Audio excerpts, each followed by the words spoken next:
مخلوق سے ایسا معاملہ کرو جو ان سے اپنے حق میں پسند کرتے ہو۔ خالق سے ایسا معاملہ کرو جو تم اپنے غلام سے اپنے لیے کرانا چاہتے ہو۔ علم کا مطالعہ کرو اور وہ علم اپنے دل کے حالات جاننے کا ہے۔ خوراک بھوک سے کم کھاؤ تاکہ قوت عبادت اور صحت میسر آئے۔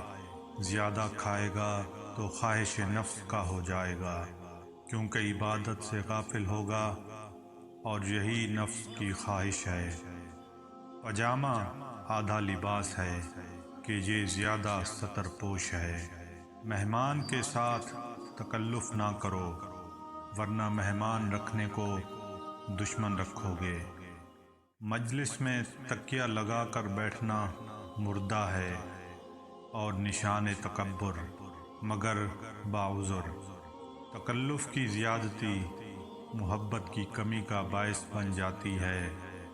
بھوک سے پہلے کھانا مکروہ بھی ہے اور مذموم بھی۔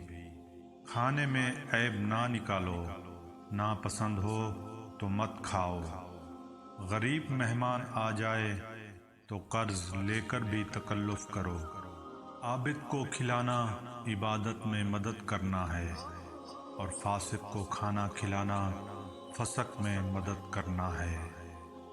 وہ دعوت سب سے بدتر ہے جس میں امیر بلائے جائیں اور مسکین نہ بلائے جائیں۔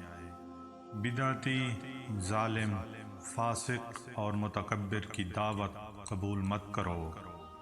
دعوت قبول کرنے میں امیر و غریب کا فرق مت کرو۔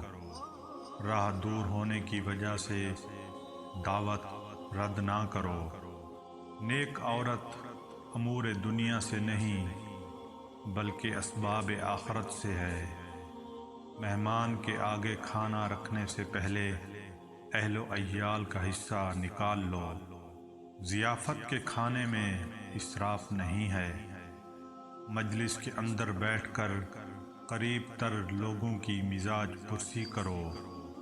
میزبان کو انتظار میں نہ ڈالو، وقت مقررہ پر جلدی پہنچا کرو۔ تنگ دست قرضدار کو مہلت دینا رحمت الہی کو جوش میں لانا ہے۔ انسان کی دولت طمع اور حرص علم اور دانش کو بھی ضائع کر دیتی ہے۔